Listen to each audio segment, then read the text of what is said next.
साधन चतुष्ट संपन्न अधिकारी के लिए ही वेदांत श्रवण का अधिकारी होता है ना।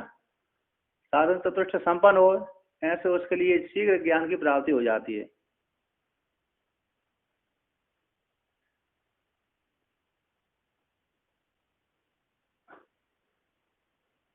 तो यहाँ पर ये यहाँ तक हुआ था। तद परीक्ष लोकान कर्म चितान ब्राह्मणों निर्वेद मायात नास्ति कर्ता करते हैं ना तद विज्ञानार्थम सगुरु में अभिगछित समित पाणी श्रोत्रियम ब्रह्मनिष्ठम इत्यादि अतर्वण है ना। इतना ही यहीं तक हुआ था ना। तो यहाँ पर कहते हैं हाँ, तो परीक्ष लोकान कर्म चितान, परीक्षा करके देख लीजिए। ये कठोपनिषद की श्रुति है, मुंडक उपनिषद की श्रुति है, 1, 2, 11 की श्रुति है। तो वहां पर किया श्रुति कहती है परीक्ष लोकान कर्म चितान, कर्मों के जो लोगों कर्मों के द्वारा चयन किए गए, चयन धातु है, संचय किए गए कर्मों के द्वारा संचय किए लोगों को आप परीक्षा करके देख लीजिए। यदि वो सत्य होते हैं तो उसमें लग सकते हैं, यदि वो देखते हैं कि सत्य नहीं है तो उनको त्याग करके उनसे वैराग्य ले करके, ब्राह्मण है, ब्राह्मण क्षत्रिय वैश्य शूद्र आदि जो है, वैराग्य लेकर के निर्वेद यानी वैराग्य को प्राप्त होकर के वैराग्यम कुर्यात आयात प्राप्त हो जाता है। कहते हैं ना अस्ति अकृता कृतेन, जो परमात्मा है अकृत परमात्मा है, कृत के द्वारा प्राप्त नहीं होता। तो फिर उसको किस प्रकार से जाने? कहते उसको जानने के लिए गुरु के पास जाना चाहिए। और कैसे जाना चाहिए? कि समित पाणी, हाथ में संहिता को लेकर के जाना चाहिए। और किस गुरु के पास में जाना चाहिए? श्रोत्रिय होना चाहिए और ब्रह्मनिष्ठ भी होना चाहिए, है ना। तो श्रोत्रिय तो प्रधान होना ही चाहिए, ब्रह्मनिष्ठ में संशय हो भी सकता है। हाँ, इसमें यह है श्रोत्रिय और ब्रह्मनिष्ठ दोनों मिल जाते हैं तो अरे अधिकारी पर उसको शीघ्र लाभ हो जाता है। किंतु जो अधिकारी होता है उसको तो कहीं श्रोत्रिय अकेला हो, ब्रह्मनिष्ठ यदि नहीं भी है तो शीघ्र ही लाभ उसको हो जाता है। हाँ, मध्यम अधिकारी के लिए श्रोत्रिय और ब्रह्मनिष्ठ दोनों मिल गए तो फिर शीघ्र लाभ हो जाता है इत्यादि। अथर्वण में इन मुंडक उपनिषद में वर्णन किया, अथर्ववेद का मुंडक उपनिषद में आया है। अब यहाँ पर कहते हैं आगे, एवं ही विरक्तस्या पृथक आत्म विषयम विज्ञानम श्रोतुम मंतुम विज्ञातुम च सामर्थ्यम उपपद्यते नान्यता। कहते हैं एवं इस प्रकार से, यानी क्योंकि इस प्रकार से विरक्त पुरुष का जो संसार से वैराग हो गया उसी पुरुष का ही प्रत्येक आत्म विषय, प्रत्येक आत्मा को विषय करने वाला विज्ञान, उस विज्ञान को श्रवण करने के लिए, श्रोत में श्रवण करने के लिए, मंत्र में मनन करने के लिए, विज्ञात में विगन निध्यासन करने के लिए सामर्थ्यम उपपद्यते, सामर्थ्य उत्पन्न हो जाती है। न अन्यता, न अन्यता मतलब जिसमें मुमुक्षुत्व नहीं है, विरक्त नहीं है, ऐसे उसमें श्रवण मनन निध्यासन करने की योग्यता नहीं आती। यदि श्रवण कर भी लिया तो मनन निध्यासन नहीं हो पाते। जो विरक्त हो गया ऐसी, इसको प्रत्येक आत्मा का इच्छा जानने की इच्छा है, प्रत्येक आत्मा को विषय करने वाले विज्ञान को जानने की इच्छा है, ऐसे उसी पुरुष के लिए श्रवण करने के लिए, मनन करने के लिए, विज्ञान निध्यासन करने के लिए सामर्थ्य उत्पन्न होती है, अन्यथा नहीं होती। अन्यथा मतलब जो अन्य जो साधन चतुष्ट से संपन्न नहीं, विरक्त नहीं है, ऐसे व्यक्ति के लिए यदि श्रवण कर भी लिया तो फिर शीघ्र फल की लाभ की प्राप्ति नहीं होती। अब आगे कहते हैं एतस्मात्, यहाँ पर टीकाकार ने वर्णन किया कि जो कैसा है अविरक्त पुरुष है उसकी विषय भार के विषयों में चित्त आक्षिप्त रहता है, आत्म जिज्ञासा उसको उत्पन्न नहीं होती। इसलिए कथनचित अपि न फल अवसाना स्याद सूत्र याग आदि वर्तित। यहाँ पर कहते हैं ऐसे पुरुष के लिए जो अविरक्त पुरुष है उसको बाहर के विषयों में आसक्त चित्त वाले पुरुष को आत्मा की जिज्ञासा उत्पन्न नहीं होती। कथनचित अपि किसी प्रकार से उत्पन्न नहीं होती, अति फल अवसान वाली नहीं होती। इन्होंने यहाँ पर तो उदाहरण दिया शूद्र याग आदि वर्त्य से, शूद्र वर्ण के लिए याग आदि का विधान नहीं है, अन्य के लिए है। तो उसी प्रकार से यहाँ पर ये वर्णन किया, उदाहरण दिया। यानी जो जिसको अपने संस्कार आदि नहीं हुआ उसको जो जो शास्त्रीय कर्म होते हैं उसमें अधिकार नहीं मिलता।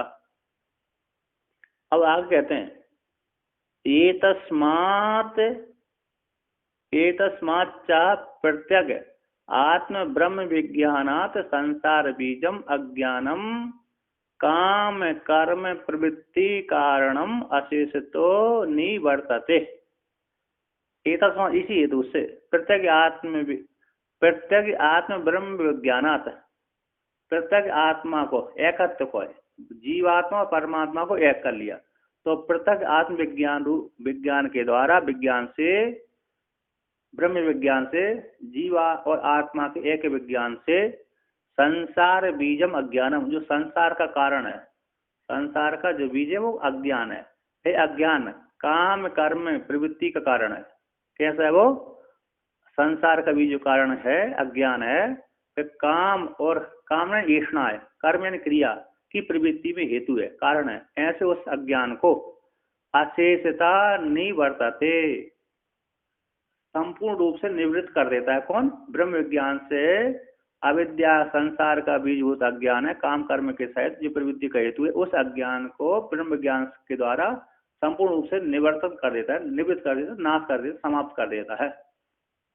अतः ब्रह्म विज्ञान से अविद्या आदि अज्ञान की निवृत्ति हो जाती है। उसी को श्रुति कहती है तत्र को मोह का शोका एकत्वम अनुपस्थित इति मंत्र वर्णात्। ईशावास्य उपनिषद में आया है ज्ञान अवस्था में, तत्र उस स्थान, तत्र शब्द का वहां पर अर्थ किया, तस्मिन उस स्थान में, ज्ञान अवस्था में जो हो गया है ऐसा अधिकारी, ज्ञान अवस्था की प्राप्ति हो जाने पर को मोहा, ऐसे उसको क्या मोह होगा, क्या शोक होगा, एकत्वम अनुपस्थिता, जो अपनी आत्मा जीवात्मा परमात्मा को एक करके जानता है, उसके लिए क्या शोक होगा, क्या मोह होगा।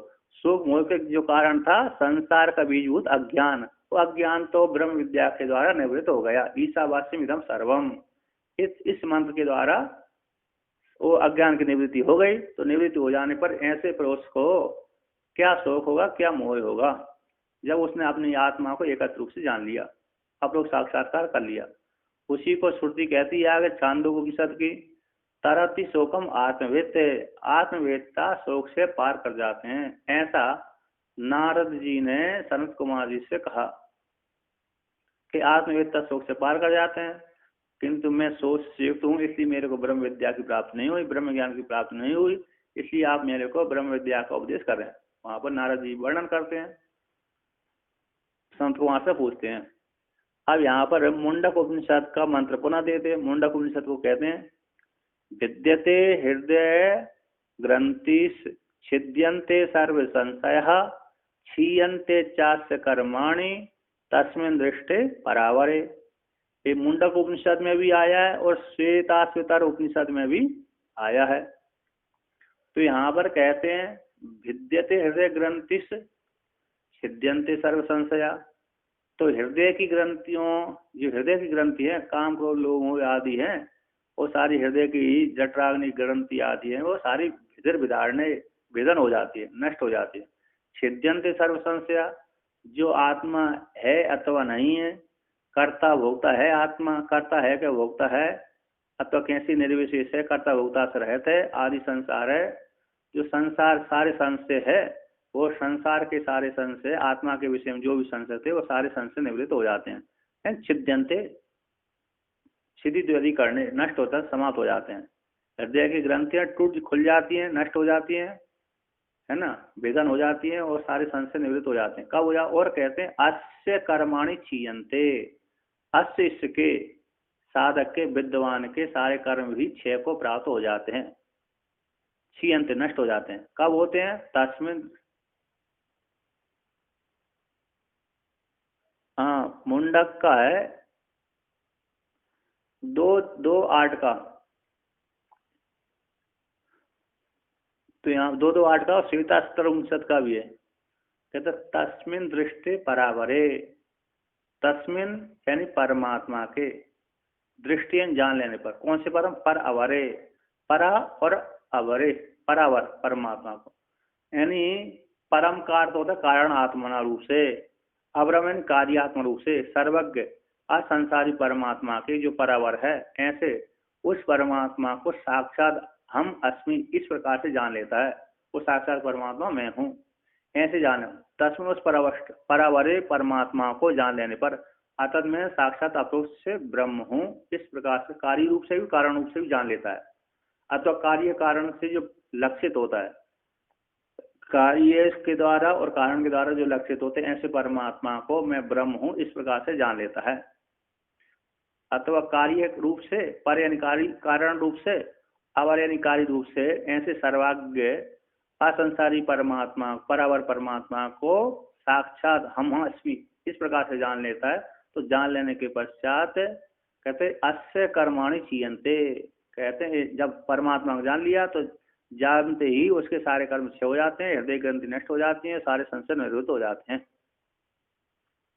इत्यादि श्रुतिभ्यश्च, इत्यादि श्रुतियों के द्वारा सिद्ध किया गया कि जिसको व्रत है उसी को ही ब्रह्म विद्या रूप फल की प्राप्ति हो जाती है, और जो व्रत नहीं है उसके लिए तो ब्रह्म विद्या रूप फल की प्राप्ति नहीं हो पाती। अतः वो कर्मों का अधिकारी है। कर्म सहिताद,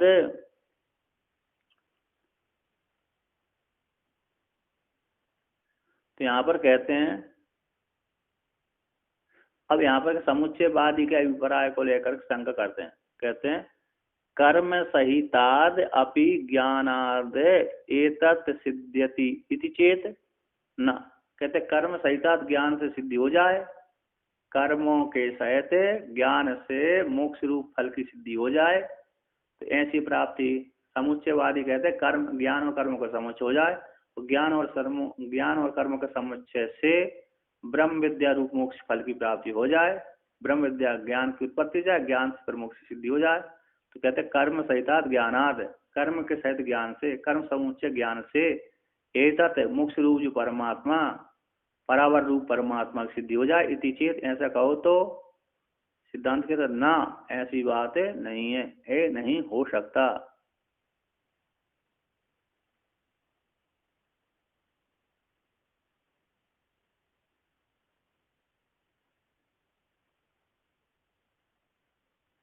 यहाँ पर कहते हैं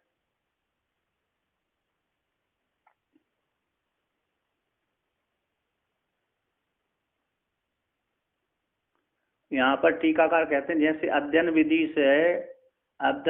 से कर्मकांड की भी अध्ययन होता है, अध्ययन विधि के द्वारा कर्म का भी ज्ञान होता है और ज्ञान का भी ज्ञान होता है, कर्म कांड का भी ज्ञान होता है और ज्ञान कांड का ब्रह्म विद्या उपनिषदों का भी अध्ययन विधि के द्वारा ज्ञान होता है। यानी वेद है, वेद का जो अध्ययन करता है, ऐसे अध्ययन करने वाले व्यक्ति का ज्ञान और कर्म कांड दोनों का एक फल कहना चाहिए, क्योंकि दोनों एक ही वेद में आए हैं। यानी वेद में कर्म कांड का भी प्रतिपादन किया गया, ज्ञान कांड का भी प्रतिपादन किया गया, तो अध्ययन विधि से दोनों समान रूप से गृहीत हो जाते हैं। तो दोनों समान रूप से गृहीत हो जाने पर उन ज्ञान कांड का और कर्म कांड का दोनों को समुच्चय मान करके एक फल कहना चाहिए। इसलिए कर्म समुचित ज्ञान से संसार का जो कारण है अविद्या है निवृत्ति हो जाएगी, तो संसार का कारण निवृत्ति लक्षण रूप फल की सिद्धि हो जाएगी। इसलिए कर्मों में विरक्त पुरुष के लिए उपनिषद का आरंभ नहीं करना चाहिए। जब ज्ञान अध्ययन विधि के द्वारा कर्मकांड का भी अध्ययन होता है, अध्ययन विधि के द्वारा ज्ञान कांड उपनिषद भी पढ़े जाते हैं, तो दोनों एक साथ के द्वारा प्रतिपाद होने से दोनों का एक फल कहना चाहिए। इसलिए कर्म समुचित ज्ञान से संसार का बीजभूत जो अज्ञान है, अज्ञान लक्षण निदान संसार का कारण जो निवृत्ति लक्षण फल है वो सिद्ध हो जाएगा। अतः संसार का बीज का निदान हो जाएगा, और संसार का बीज का निदान हो जाने से, नष्ट हो जाने से, अविद्या के नष्ट हो जाने से मोक्ष रूप फल की सिद्धि हो जाएगी।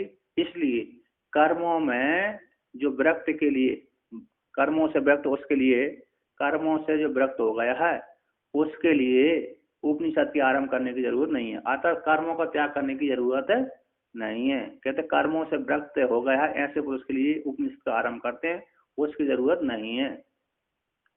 समझ में आई? दोनों जब अध्ययन विधि के माध्यम से उपासना ज्ञान कर्म कांड का भी अध्ययन होता है और ज्ञान कांड का भी अध्ययन होता है, इसी दोनों का ही फल कहना चाहिए। इसलिए तो उस दोनों कर्म कर्म समुचित ज्ञान से ही अज्ञान की निवृत्ति हो जाएगी, मोक्ष फल की प्राप्ति हो जाएगी। अब जो कर्मों से विरक्त हो गया उसके लिए उपनिषद आरंभ करने की क्या जरूरत है, ऐसा पूर्व पक्षी का अभिप्राय है, ज्ञान समुचित कर्मवादी का अभिप्राय है। तो सिद्धांत कहते हैं ऐसी बात नहीं है। तो यहाँ पर कहते हैं, सिद्धांत कहते हैं अध्ययन विधि के परिग्रहण मात्र से कर्म कांड का मोक्ष फलत्व, मोक्ष की फल कल्पना करना शक्य नहीं है। मतलब अध्ययन विधि के द्वारा, अध्ययन विधि के माध्यम से कर्मकांड मोक्ष को फल दे देगा, ऐसी कल्पना करना शक्य नहीं है। क्योंकि कर्मकांड का फल दूसरा ही होता है, स्वर्ग देता है। कर्मकांड क्या देता है? स्वर्ग रूप फल की प्राप्ति कराता है ना। और किंतु ज्ञान कांड मोक्ष रूप फल की प्राप्ति कराता है। कहते हैं, अब वर्णन करते हैं ना है, सिद्धांत कहते हैं ऐसी बात नहीं है, ज्ञान समुचित कर्म से मोक्ष रूप फल की प्राप्ति नहीं हो सकती। कहाँ पर कहा गया? कहते बाज सने के तस्य अन्य कारणत्व वचनात्, यानी बाज सने संहिता में, बाज सने संहिता में व्याकरण उपनिषद में उस कर्म कांड का और ज्ञान कांड का अन्य अन्य ही, यानी तस उसका अन्य कारणत्व वचन किया गया। कर्म कांड का ज्ञान है ना, कर्म कांड का अलग बोध कराया है और ज्ञान कांड का अलग बोध कराया है। अन्य कारण है वचन ए में कर्म का अन्य कारणत्व वचन होने से और ज्ञान का अन्य कारणत्व वचन होने से, अर्थात कर्म कांड से स्वर्गलोक फल की प्राप्ति होती है और ज्ञान कांड से उपनिषदों के माध्यम से आत्मस्वरूप की प्राप्ति होती है। तो यहाँ पर कैसे वाचन में कर्म कांड का अन्य कारण तो वचन किया गया है, अन्य कारण, अन्य स्वरूप को, अन्य फल की बोध की प्राप्ति का वर्णन किया गया है। तो कौन से अन्य कारण है? तो यहाँ पर कहते हैं अन्य ये कारण है।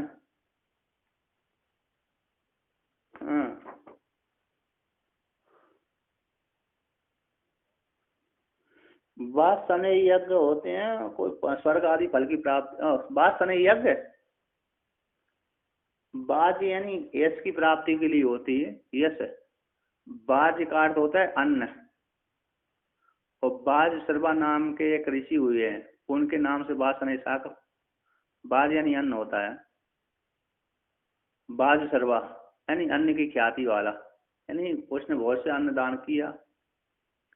तो वासने नाम के ऋषि हुए हैं, उसके नाम से अरे शाखा का नाम पड़ गया, तो वासने शाखा, उस शाखा में कारण शाखा वासने शाखा आदि है ना। तो कर्म कांड का अन्य कारण तो वचन सुना गया। कौन सा सुना गया? तो यहाँ पर कहते हैं जाया में सियात इति प्रस्तुत, ऐसे प्रस्तुत किया कि जाया मेरे लिए हो जाए। जाया किसके लिए क्यों हो जाए? तो कहते पुत्रेण अयम लोको जइयो न अन्यन कर्मणा, कर्मणा पितृलोको विद्या देवलोक इति इति आत्मनो अन्यस्य लोकत्रयस्य कारणत्वम उक्तम वासने के, वासने संहिता में कहते जाया में पत्नी, जाया यानी पत्नी, पत्नी मेरे लिए हो जाए। तो ऐसा वहां पर आरंभ किया। आरंभ करने के पश्चात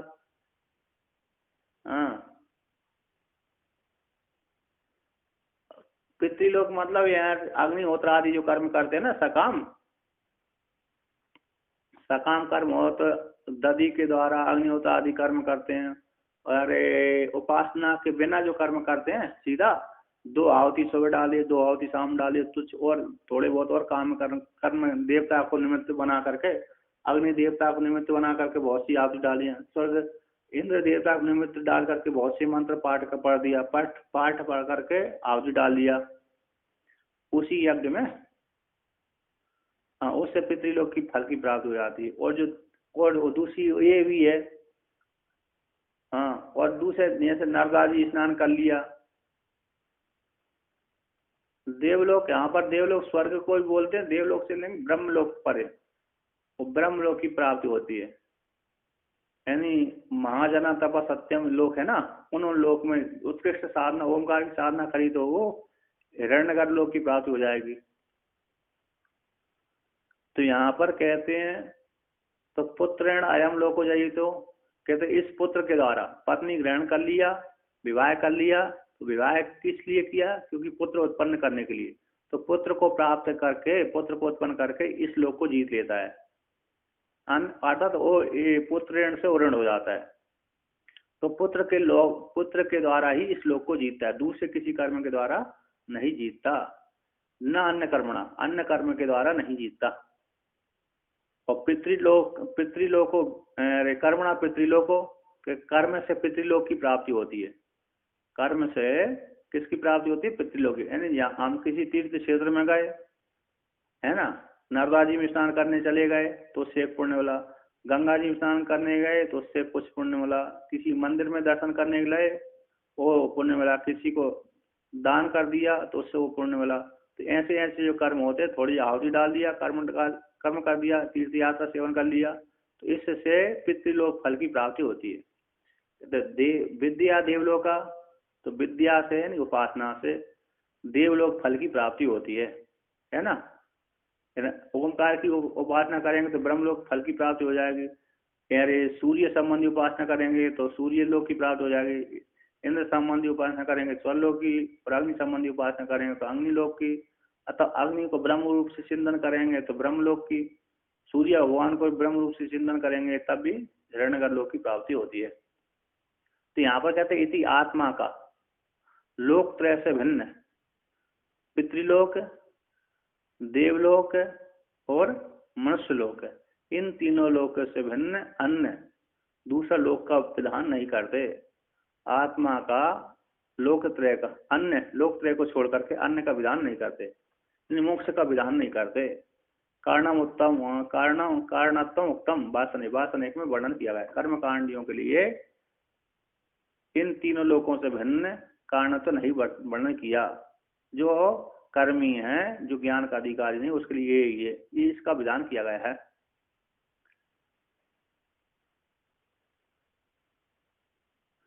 अन्य आत्मा का, आत्मा से अन्य लोकत्रय का ही कारण तो वर्णन किया गया है। ठीक है ना। किसके लिए? आत्मा से अन्य ब्रह्मलोक, मतलब परमात्मा ब्रह्म ज्ञान से भिन्न अन्य लोकत्रय का ही इसे यानी कर्म कांडियों के लिए इस लोकत्रय का ही फल का कारण तो वर्णन किया गया है कर्म कांडियों के लिए। अतः कर्म कांड से तीन लोक की प्राप्ति होती है, और ब्रह्म ज्ञान से मोक्ष की प्राप्ति होती है, वो कहीं आता जाता नहीं है, बस यही अत्रैव समविलीयन्ते। तो तीन प्रकार के कर्मों से तीन लोक की फल की प्राप्ति होती है, ऐसे वासने ब्राह्मण में वर्णन किया गया। तत्रैव च पारिव्राज्य विधान हेतुरुक्ता, वो वहीं पर ही तत्रैव यानी वहीं पर ही, कहाँ पर? वासने ब्राह्मण में ही, व्याकरण उपनिषद में ही, पारिवाज विधान में, संन्यास विधान में हेतु भी कहा गया है। तो कहाँ कहा गया है? तो कहते हैं, मंत्र कहते हैं व्याकरण उपनिषद का, किम प्रजया करिष्यामो येषाम नो अयम आत्मा अयम लोक इति। कहते हैं हम प्रजा को लेकर के,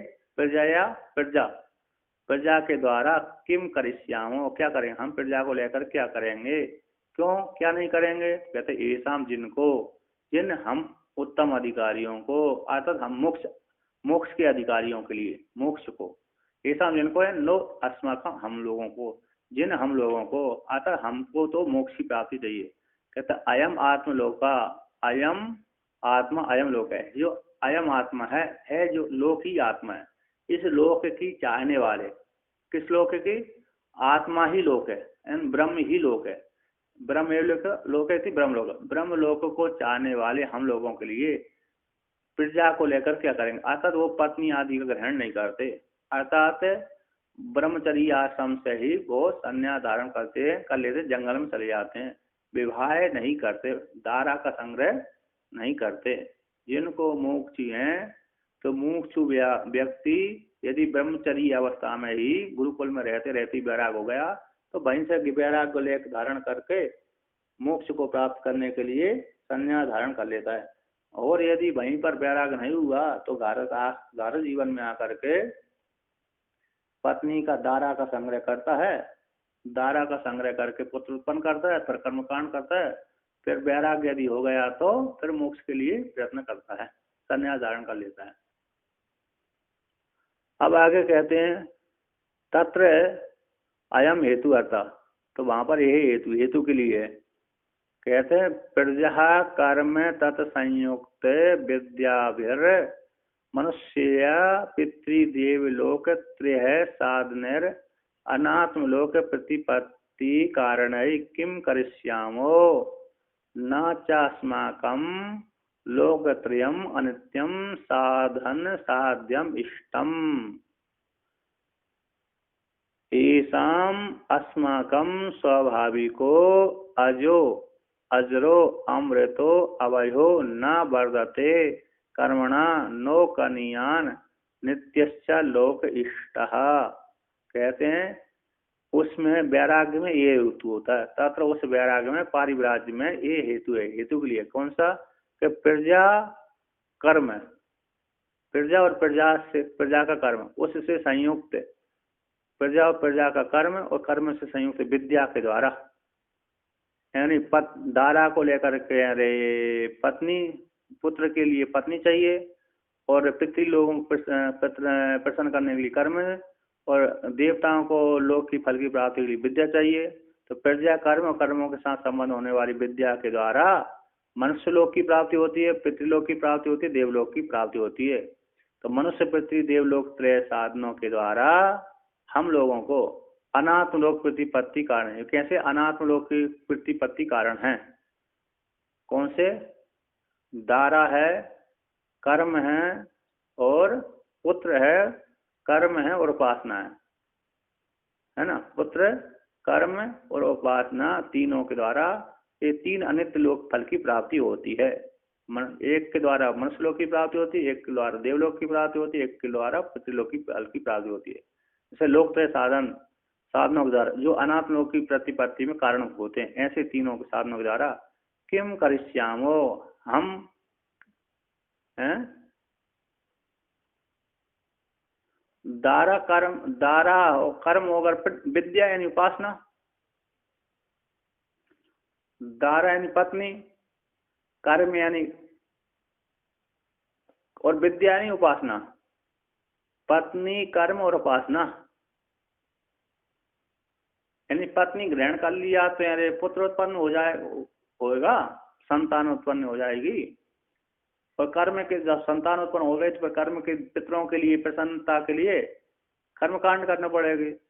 फिर इनके द्वारा कर्म यही लोक संबंधी कर्म करेंगे तो लोक की प्राप्ति हो जाएगी। पत्नी को लेकर के व्यक्ति को इसी मनुष्य लोक फल की प्राप्ति होगी, है ना।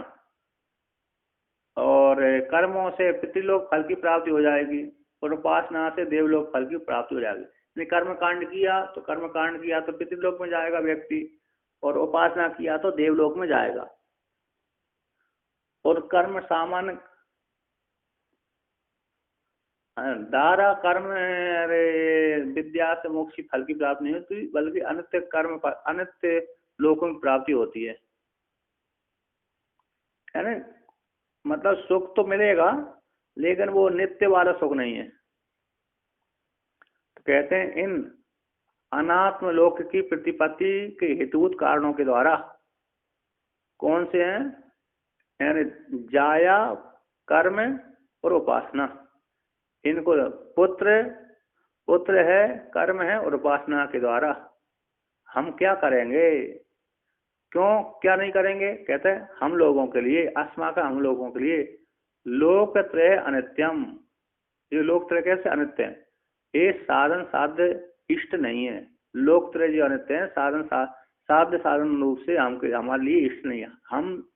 हम लोगों के लिए जो अनित्य लोकत्रय हैं वो साधन साध्य के द्वारा प्राप्त होने वाले ये हम तीनों अनित्य लोक हमको प्राप्त इष्ट नहीं है, स्वीकृत नहीं है। ऐसा हम लोगों के लिए अस्माकम, जिनको यानी अस्माका हमको स्वाभाविक रूप से, हमको तो क्या चाहिए?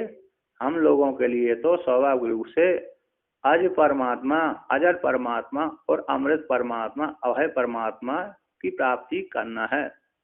ऐसे हम लोग तो स्वाभाविक रूप से जो आज है, अजर है, अमृत है, अवय है, ऐसा जो परमात्मा है वह कर्मणः न वर्धते, कर्मों के द्वारा वृद्धि को प्राप्त नहीं होता। नो कनियान, यदि शुभ कर्म, कौन से कर्म है, मतलब अग्निहोत्र आदि कर्म किए, राजसूय यज्ञ किए, वासनी आदि राजसूय अश्वमेध आदि यज्ञ किए, ऐसे पुण्य कर्मों के द्वारा वह परमात्मा बढ़ता नहीं है। नो कनियान, और कहते वो नित्य परमात्मा, यानी खराब कर्म कर दिए तो खराब कर्म कर देने से पाप वाले कर्म कर दे। आवाज दी। अच्छा अच्छा। तो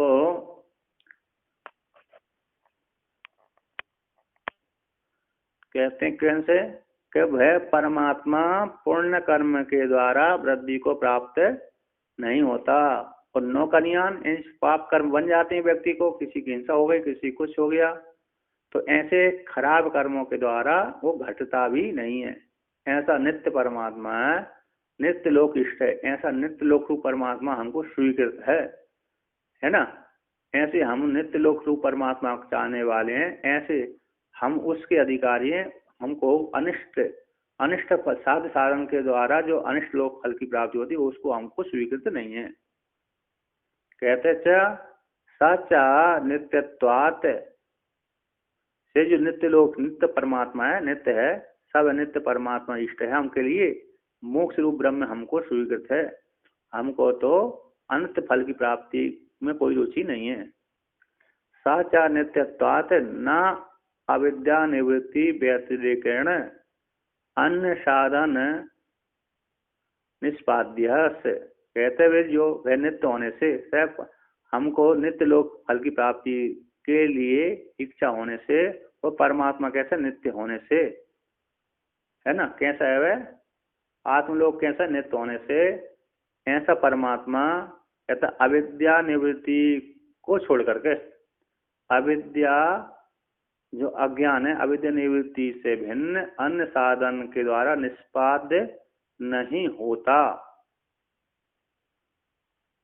अर्थात किसी भी साधन के द्वारा वह परमात्मा मोक्ष रूप परमात्मा की प्राप्ति नहीं होती नित्य होने से। तो उसकी प्राप्ति कैसे होती है, नित्य लोक इष्ट कहते अविद्या की निवृत्ति। अविद्या की निवृत्ति विद्या के द्वारा हो जाने पर वह परमात्मा अपने आप व्यक्त हो जाता है।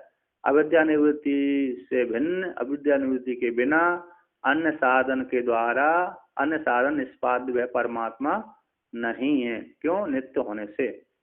तस्मात् प्रत्यग आत्म ब्रह्म विज्ञान पूर्वक सर्वेषण संन्यास एव कर्तव्य इति। इसलिए तस्मात् है अनित्य जो अविद्या है, ऐसी अविद्या की निवृत्ति ब्रह्म विज्ञान के बिना नहीं हो सकती। ब्रह्म विज्ञान को छोड़कर अन्य साधनों से अविद्या आदि की निवृत्ति नहीं होती। और दूसरा मोक्ष की प्राप्ति अविद्या की निवृत्ति को छोड़कर के दूसरा कोई कारण नहीं है। ब्रह्म विज्ञान से अविद्या की निवृत्ति हो गई तो निवृत्ति होती परमात्मा की अभिव्यक्ति हो जाती है। इसलिए प्रत्येक आत्म जो प्रत्येक आत्मा है, प्रत्येक आत्म ब्रह्म विज्ञान पूर्वक ही, प्रत्येक आत्मा को बोध कराने वाला जो ब्रह्म विज्ञान है, ऐसा ब्रह्म विज्ञान पूर्वक ही संपूर्ण तृष्णा का त्याग, संपूर्ण पुत्रेष्णा वित्तेष्णा लोकेष्णा, पुत्र से सारा संसार रह जाता है। पुत्र चाहिए तो पत्नी चाहिए, पत्नी रहिए, पुत्र यदि किसी को चाहिए तो उसके लिए पुत्र की प्राप्ति के लिए पत्नी को ग्रहण करना पड़ेगी। अब पत्नी को ग्रहण कर लिया तो फिर अरे सारा संसार ही पत्नी में ही रहता है। फिर इसके पश्चात और सारी क्रिया होती हैं। तो इस प्रकार से फिर पुत्र के द्वारा पुत्रेष्णा हो गई सबसे बड़ी। फिर लोकेष्णा, कहते मेरे को सामने वाला व्यक्ति इतना नाम कमा रहा है तो मैं भी उसको अपना नाम कमाऊं, तो ये लोक की इष्णा हो गई। वित्तेष्णा, यानी देखो जो अमुक व्यक्ति इस ऐसा पुण्य करके स्वर्ग लोक को जाएगा, ब्रह्म लोक को जाएगा, तो मैं भी उसी प्रकार से उपासना करूं, ये वित्त की इष्णा हो गई। वित्त यानी उपासना धन आदि। तो पुत्रेष्णा, वित्तेष्णा, लोकेष्णा, अथवा धन की ऐश्वर्य की कामना है कि मेरे को खूब ऐश्वर्य हो जाए, मेरी हर कोई जी हजूरी करता रहे, तो ये तीन इष्णा प्रधान हो गए, पुत्रेष्णा, वित्तेष्णा, लोकेष्णा। उसी को ही श्रुति ने दो ईष्णाओं में अंतर्भूत कर दिया। साधेषणा साधनेषणा, साध हो गए तत्फल और साधन हो गए उसकी प्राप्ति के साधन। तो साध साधन ईष्णा है। ईष्णा ही कर्तव्य कहते सारी ईष्णाओं का सन्यासी कर्तव्य शेष रहता है। ब्रह्म विज्ञान पूर्वक सारी ईष्णाओं को सन्यासी करना चाहिए, जिससे ईष्णा को त्याग करने से ब्रह्म विद्या के द्वारा मोक्ष रूप फल की प्राप्ति हो जाती है, यानी अज्ञान की निवृत्ति और मोक्ष रूप फल की प्राप्ति हो जाती है। कहते हैं कर्म सहभावित्वात्,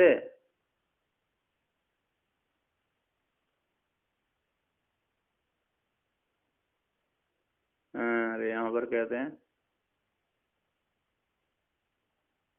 कर्म कर्म मोक्ष में कर्म के मोक्ष हो जाने पर कर्म का मोक्ष हो जाने पर कार्य की उत्पत्ति आदि का संभव न होने से सम्यक ज्ञान से अविद्या की निवृत्ति रूप फल की सिद्धि हो जाती है। ब्रह्म ज्ञान से अविद्या की निवृत्ति के द्वारा मोक्ष रूप फल की सिद्धि हो जाती है। इसी कर्म का कार्य मोक्ष नहीं हो सकता। यहाँ पर कहते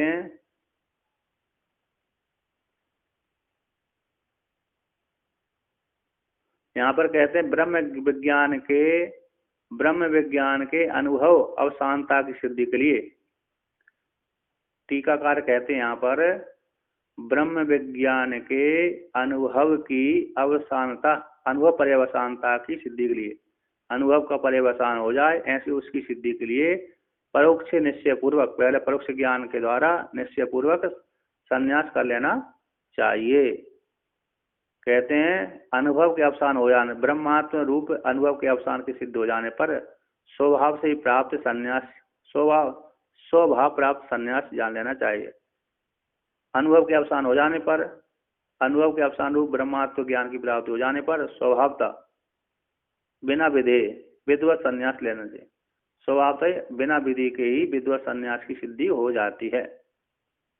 अब यहाँ पर कहते हैं कौन सा आया, यहाँ पर कहते हैं इस हेतु से भी ब्रह्म आत्मा का निश्चय समुच्चय नहीं है, ये शास्त्र का अर्थ है। कहते कर्म से भावित विरोधात प्रत्येक आत्म ब्रह्म विज्ञान से, कर्म से भावित, कर्म का ब्रह्म विद्या के साथ से भावित्व में साथ साथ मानेंगे तो विरोध होगा। प्रत्येक आत्मा को बोध कराने वाला जो ब्रह्म विज्ञान का कर्म के साथ से भावित्व नहीं स्वीकार कर सकते। क्यों? क्योंकि विरोध होता है, कर्म में और ज्ञान में विरोध होता है। तो यहाँ पर कहते हैं न ही उपात्य कारक फल भेद विज्ञान कर्मणः प्रत्यस्तमित सर्वभेद दर्शनस्य प्रत्यक आत्म ब्रह्म विषयस्य से भावित्वम उपपद्यते। तो यहाँ पर कहते हैं यानी क्योंकि उपात्य यानी गृहीत, कौन? कारक आदि, कारक करता है, कर्म है, संप्रदान अपादान आदि है, कर्ता कर्म कारक आदि है। ऐसे उनके माध्यम से कारक फल भेद विज्ञान के द्वारा कारक है गृहीत, कर्ता कर्म आदि फल, कर्ता कर्म आदि जो कारक होते हैं, ऐसे कारक के फल भेद के विज्ञान रूप विज्ञान के द्वारा कर्मों से प्रत्यस्तमित, ऐसे प्रत्यस्तमित सर्वभेद प्रदर्शन का जो भेद कारक है फल भेद विज्ञान रूप कर्मों के द्वारा, कर्मों का प्रत्यस्तमित यानी खंडन, प्रत्यस्तमित सर्वभेद विज्ञान का जो कर्म कांड का भेद कर देते, नाश कर देते, प्रत्यस्मित कर देते यानी समाप्त कर देते। सर्वभेद प्रदर्शन, सर्वभेद दर्शन का जितना भेद समुदाय था, यानी जीव में जो भेद देखते थे, अपना पराया देखते थे, अन्न देखते थे, अन्न कार्य देखते थे, है ना। हर जीव में पृथक भेद देखना, शरीर को आत्म मानना, परिच्छिन्न मानना, अन्य कार्य करना, कर्ता मानना, अपने को भोक्ता मानना, अन्य शरीर को लेकर पूरा पीला मानना इत्यादि जो भेद बुद्धि वाला था, भेद ज्ञान था, ऐसे सारे भेद विज्ञान को प्रत्यस्मित खंडन कर देता है। कौन? प्रत्येक आत्म ब्रह्म विषय प्रत्येक आत्मा को विषय करने वाला ब्रह्म विज्ञान का, वह ब्रह्म विज्ञान संपूर्ण भेद समुदाय को अविद्या आदि जो भेद विज्ञान है, अविद्या को लेकर के, अज्ञान को लेकर के जो भेद होता था उस भेद को समाप्त कर देता है। ऐसे समाप्त करने वाले ब्रह्म विज्ञान का कर्म के साथ, जिसमें कर्ता है, कारक है, फल भेद विज्ञान होता है, ऐसे कर्म के साथ स्वभावित्वम साथ साथ उत्पन्न नहीं हो सकता। ब्रह्म विद्या तो सारे भेद समुदाय को खंडन करने वाली है, और कर्मकांड भेद को पुष्ट करने वाला होता है। कर्मकांड कैसा रहता है? भेद को पुष्ट करता है, नहीं करता है, कर्म है, कर्म करण है, संप्रदान अपादान आदि से भेद को पुष्ट करता है कर्म कांड। और ज्ञान कांड क्या करता है कि जितना भी भेद था, कर्ता कर्म आदि का जो भेद था, क्रिया का भेद था, वो सारे भेद को, अज्ञान को निवृत्त करता है, समाप्त करता है। तो जो एक समाप्त करता है, एक बनाता है, तो बनाने वाले में, समाप्त करने वाले में समुच्चय नहीं हो सकता। इसलिए कर्म कांड तो भेद को पुष्ट करने वाला है, और ज्ञान कांड तो भेद को समाप्त करने वाला है। तो ऐसा भेद को समाप्त करने वाले का और भेद को पुष्ट करने वाले के साथ सहभागिता नहीं बन पाती, है ना। जैसे सूर्य का अंधकार के साथ सहभागिता नहीं बनती, साथ साथ नहीं रहते, या तो सूर्य रहेगा या फिर अंधकार रहेगा। दोनों, अंधकार भी रहे, सूर्य भी रहे, ये संभव नहीं है, दोनों में विरोध होता है। उसी प्रकार से कर्म कांड का ज्ञान कांड के साथ विरोध होता है, सहभागिता साथ साथ नहीं बनती।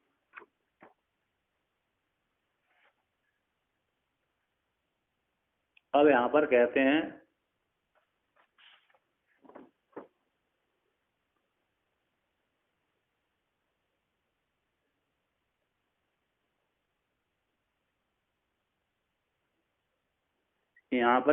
कर्म का, जैसे कर्म, पूर्व पक्षी शंका कर रहा है टीका में, जैसे कर्म भेद को पुष्ट करने वाला है, उसी प्रकार से कर्म कांड है, भेद को पुष्ट करता है।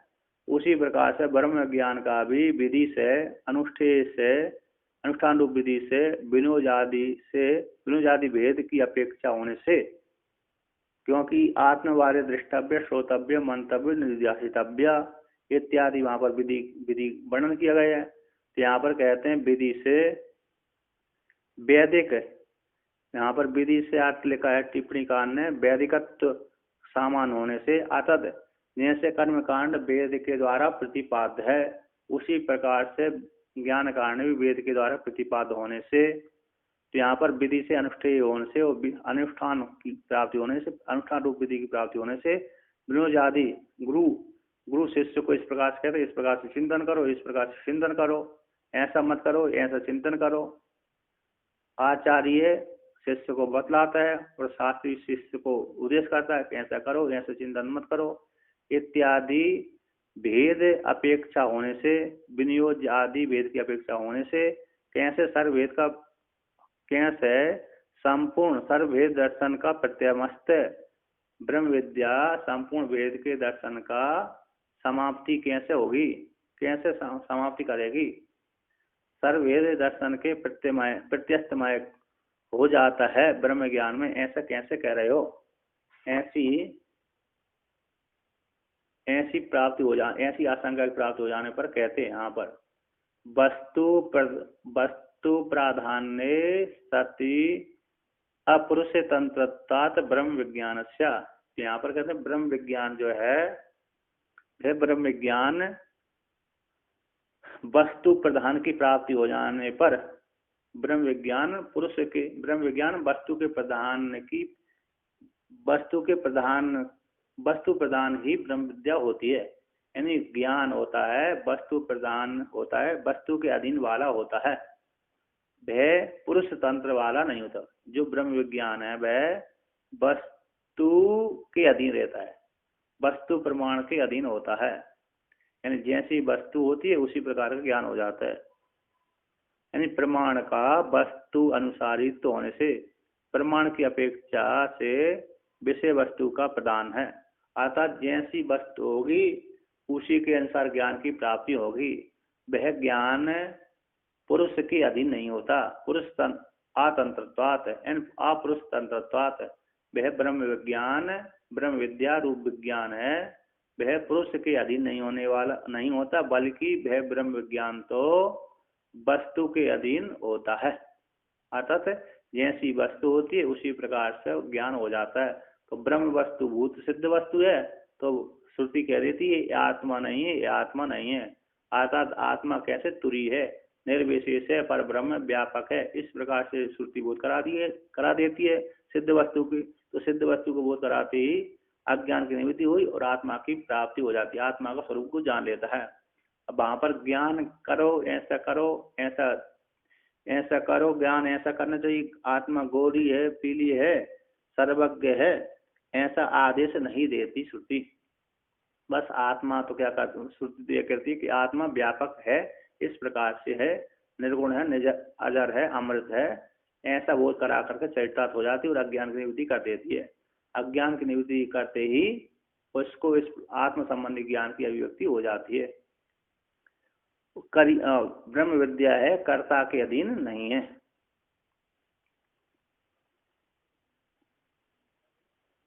अर्थात ब्रह्म विज्ञान में विधिजन प्रयत्न का भाव नहीं है।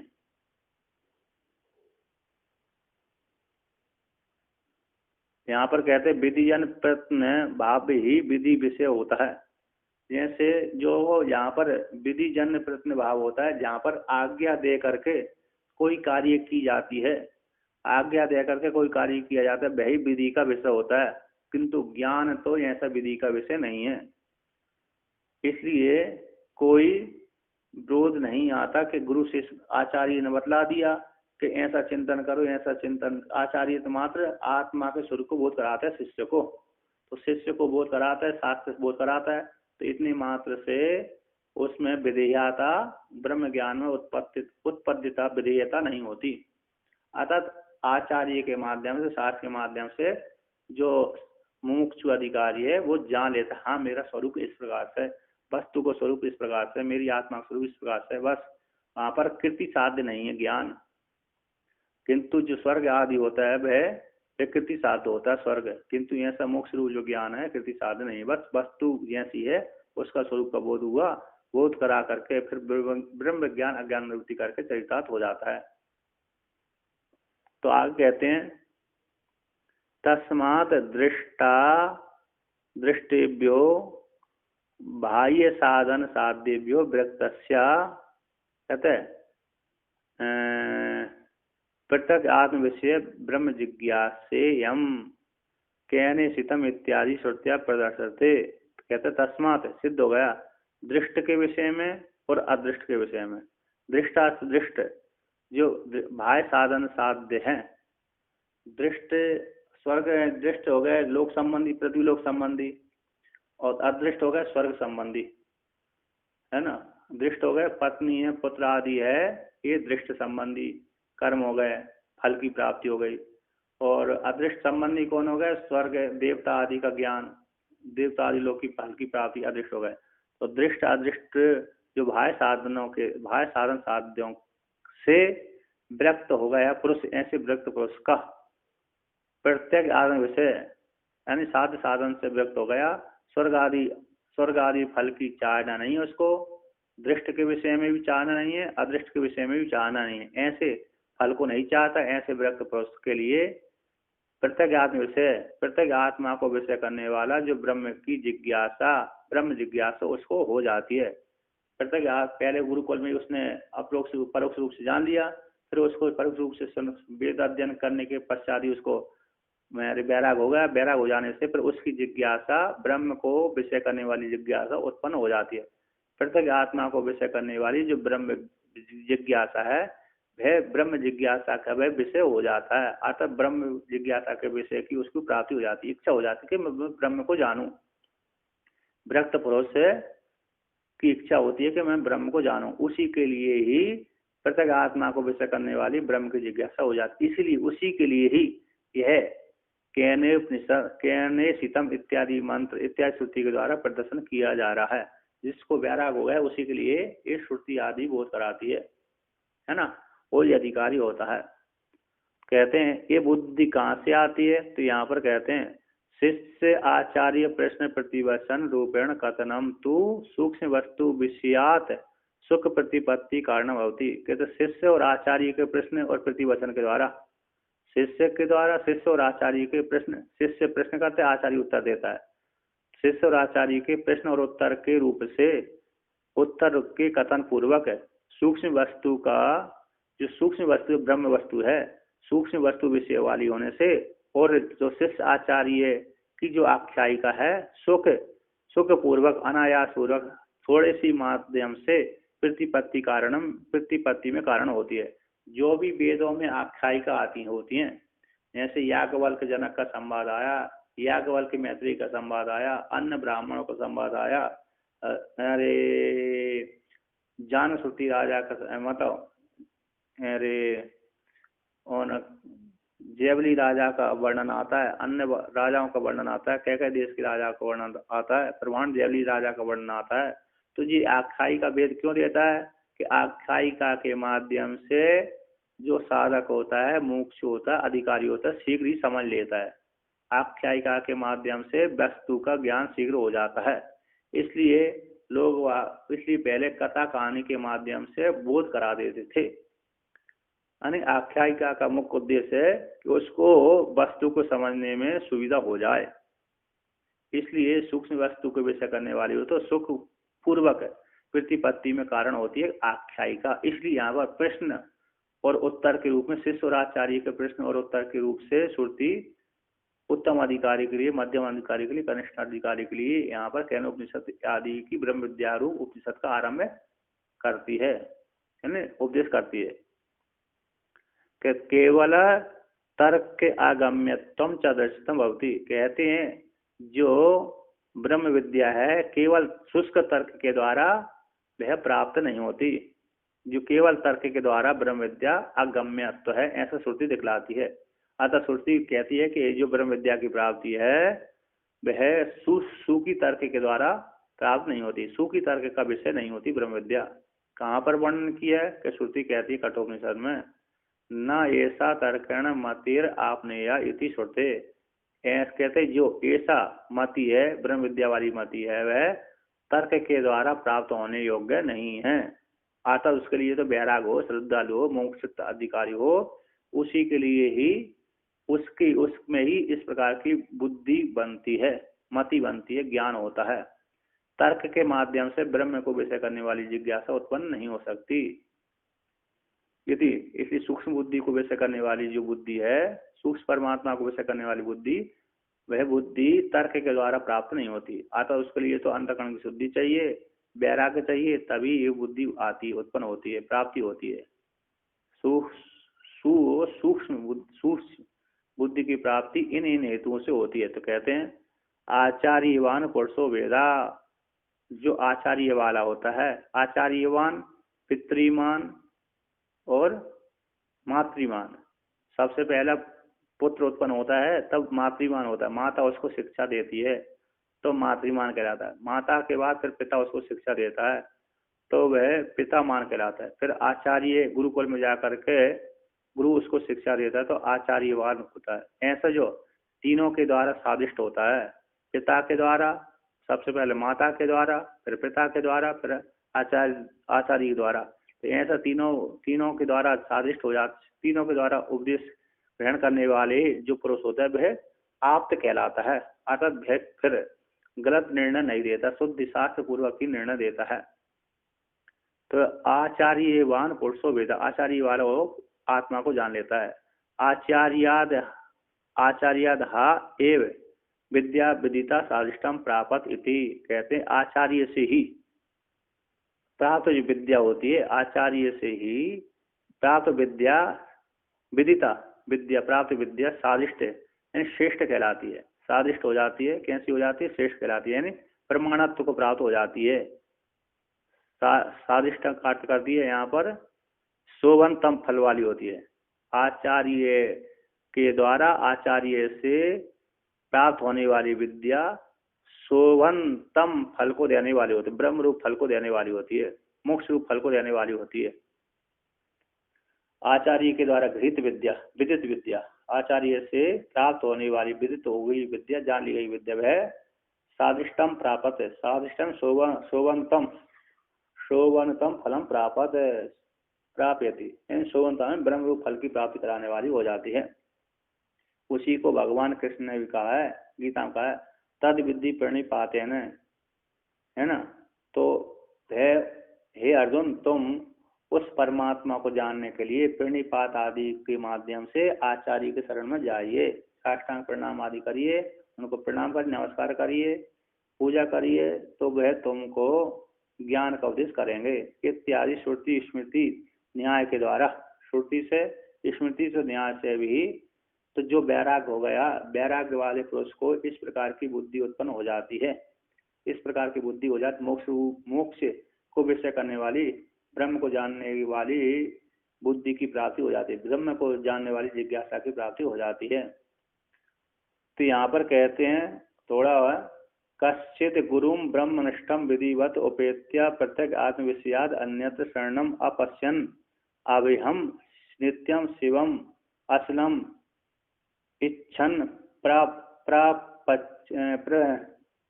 पचन पाप्रच्छेति कल्प्यते। कहते कश्चित, कोई व्यक्ति है, कोई साधक है जो साधन तत्व से संपन्न हो गया, वह उसको वैराग हो गया जगत से वैराग होकर के साधन तत्व से संपन्न, उसको मोक्ष की इच्छा हो गई, ऐसा वह अधिकारी, कश्चित कोई अधिकारी, गुरु को, कौन से गुरु को, ब्रह्मनिष्ठ वाले गुरु को पास जाकर के विधिवत उपेत्या, विधिवत उनकी शरण में जाकर के, विधिवत उनको प्रणाम करके पहुंच कर, विधिवत उनके पास में जाकर के प्रत्यक आत्म विषयाद, है ना, विधिवत उनके पास संविदा आदि लेकर के वैराग के संकेत धारण करके, तो उनके आश्रम में पहुंचकर, उनके शरण में पहुंच करके प्रणाम आदि करके प्रत्यक आत्म विषयाद, प्रत्यक आत्मा को विषय करने वाली जो विषय है, विद्या है, उससे अन्यत्र में, कर्म कांड में, उपासना कांड में, शरणम अपश्यन, शरण को न देखता हुआ, अतः शरण को नहीं, प्रत्येक आत्मा को विषय बनने, प्रत्येक आत्मा को बोध कराने वाली विद्या ही शरण है, उससे भिन्न अन्य कर्म कांड उपासना कांड शरण नहीं है, ऐसा इस प्रकार से जानता हुआ वह अधिकारी अभिहम है, जो जिस किसी का भय नहीं होता उसको अभय बोलते, ब्रह्म को, ऐसा नित्य ब्रह्म है, शिव है, कल्याण स्वरूप अचल है, इसको इच्छन प्राप्त करने की इच्छा करता हुआ पाप प्रच्छेति कल्पते, पूछता है, ऐसी श्रुति कल्पना करती है, शिष्य आचार्य के द्वारा कल्पना करती है। अतः कोई जो अधिकारी है, वह अधिकारी अन्य कर्म कांड में अभय न देखता हुआ, उपासना कांड में अभय न देखता हुआ, इन दोनों में शरण को न देखता हुआ, ब्रह्म विद्या को छोड़ करके अन्यत्र में शरण न देखता हुआ, तो कोई ऐसा अधिकारी गुरु के पास में जाता है, ब्रह्मनिष्ठ वाले गुरु के पास में जाता है, विधिवत जाकर के, शास्त्रीय रीति से जाकर के उनको प्रणाम करके, उनसे ब्रह्म को, नित्य शिव रूप ब्रह्म है, अचल ब्रह्म है, उसको प्राप्त करने की इच्छा से, जानने की इच्छा से आचार्य से प्रश्न पूर्वक प्रश्न उत्तर करता है, आचार्य से प्रश्न करता है, उसको जानने के लिए प्रार्थना करते हैं, हे आचार्य मेरे को ब्रह्म विद्या को उपदेश करें, ऐसा वहां पर आता है। ऐसा भक्ति के विषय में आता है, भक्ति के विषय में वर्णन करते हैं कि हे भगवान, कोई कहता है, शिव के भक्त कहते हैं कि हे शिव, मेरी दृष्टि जहाँ पर भी जाए, यत्र यत्र गता दृष्टि यत्र यत्र गतम मना तत्र तत्र शिवम शांतम पश्यन्ति वेद पारगा, कि जहाँ पर मेरी दृष्टि जाए, जहाँ पर आए, कहीं भी जाऊँ मन जाए, वहाँ पर आपको देखूं। शिवे भक्ति शिवे भक्ति शिवे भक्ति शिवे शिवे अन्यथा शरणम नास्ति त्वमेव शरणम मम शिवे, ऐसा हमारे उसमें आता है। स्कंद पुराण की काशी खंड में शिव भक्ति शिव भक्ति शिव भक्ति, शिव में भक्ति हो, शिव में भक्ति हो, शिव में भक्ति हो, शिव शिव। तो यहाँ पर कहते अन्यथा शरणम नास्ति, शिव को छोड़कर के अन्य की शरण में नहीं जाता हो, तस्मात् अन्यथा शरण नास्ति, तो कहते अन्य की शरण में मैं ना जाऊं, बल्कि आपकी नहीं जाता, आपकी शरण में आया हूँ, तो मैं शरणम मम, आपकी शरण में आया हूँ। इस प्रकार से ऐसे एक में ही शरण को जाता। तो यहाँ पर भी एक ही परमात्मा की, यानी ऐसे कर्म कांड और ज्ञान कर्म कांड और उपासना कांड में शरण ना देखता, अभय रूप शरण को ना देखता हुआ ब्रह्म कांड रूप आचार्य के पास में जा करके विधिवत जाकर उनसे प्रश्न आदि करता है। आत्मा के विषय में जानने की इच्छा से आत्मा की जिज्ञासा को लेकर आचार्य से प्रश्न करता है। ऐसा श्रुति शिष्य और आचार्य कल्पना करके उपदेश करती है। इस प्रकार से वर्णन किया।